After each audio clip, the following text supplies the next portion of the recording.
And I'm going to be honest, I didn't understand your child being sick. I didn't understand you can't come to work tomorrow. Because I worked in the office and the pressure is on me. And if Yes, you work in an office that's a leasing office, there's one job for everybody to do. And if that absolutely. person doesn't do it, but the culture had never been created for me. So I love That's that key. you said that, because once I became a mom though, and I realized sometimes stuff just happens.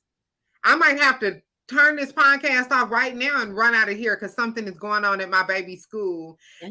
And everybody has to understand. And it wasn't until that I understood what it meant to be a mom that was a leader. So, okay, I confessed. I told you guys I was a horrible mom leader before I was a mom. I'm like, no, can somebody else do it? Get somebody else to do it. You need to come to work. But I like that you said if a company does not create that type of culture for you moms, it just might not be the company for you to be working at. Yes. I love that. So before we end, because we are almost at the top of the hour, Well, I that know flew by. hey, time flies when you're having fun. When That's you're right.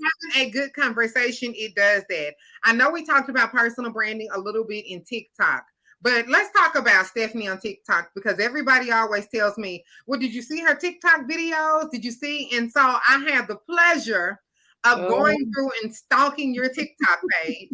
But did this start during the pandemic? When did this start for you? And what are you doing with this platform? that's a great question.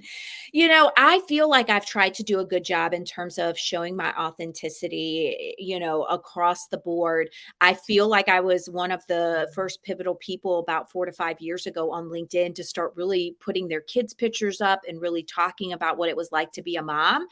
And, I always love when someone posts on LinkedIn and they're like, I know this isn't Facebook, but, and I'm like, why do you need to say that?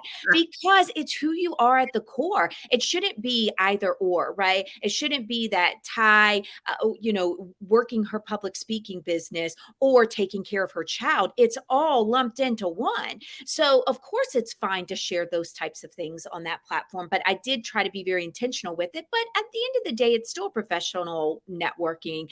I don't think everybody wants to see too much of me with kids all of the time. So Instagram was and Facebook is where I would put a lot more of that content. Well, obviously video is king, as they say. And, people would put out videos, and I thought it was really fun. And I'm going to really get some deep nuggets here. I decided last year, because I had posted a little bit on TikTok, but hadn't really done much. Last year, I was pregnant unexpectedly. Life was a little bit more chaotic than usual. And my husband and I, found out that we were having a boy. We wanted to surprise the kids and tell them we'd already done the big gender reveal before. This was the fourth time, fourth child. So we had already done a lot of those things. For us, it was we found out together, and then we were going to have the kids cut into a cake and find out if it was a boy or a girl.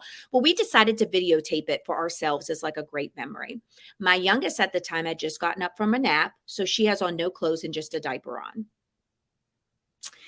Well, let me just tell you what the TikTok people had to say about me and my parenting. It was a great video. People loved my oldest daughter talking about what a great second mom she would be and all these things. But for the most part, people ripped me apart and said, I cannot believe you would be bringing another child into this world when you can't even potty train the child that you have right now.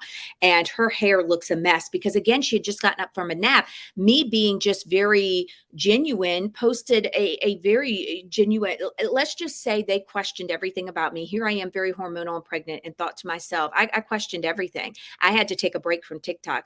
Mental health, I had to walk away and say, this is not okay. Now I have started back up again and have posted videos this year. And those haters are back. They are back, Ty.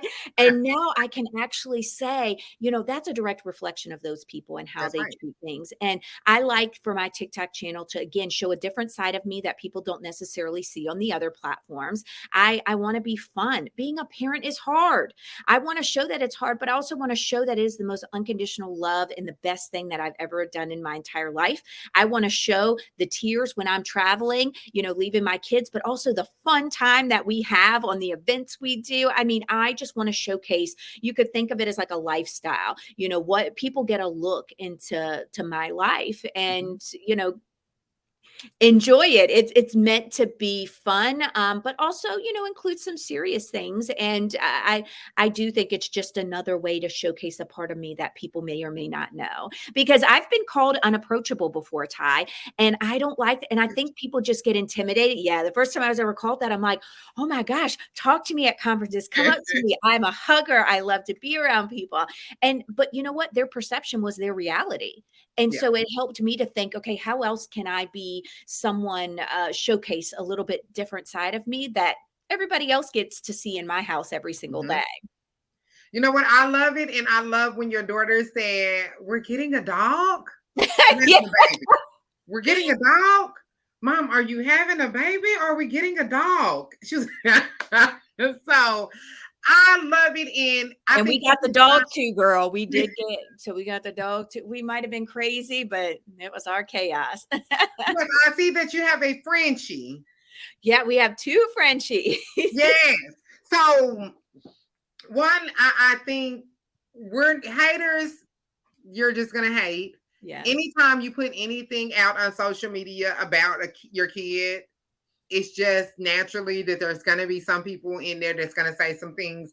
I totally get it. I put a video out there about Tidy last year, and he said a curse word. It was funny. It was Yep. funny. It was. I died laughing, and over 17,000 other people thought it was funny too. But in those comments, I did get some comments, but I know how I'm raising my child. I know what I'm Absolutely. doing. And so I'm just like, I delete them and I don't shine a light on anything negative and I just go from there. So you are amazing, Stephanie.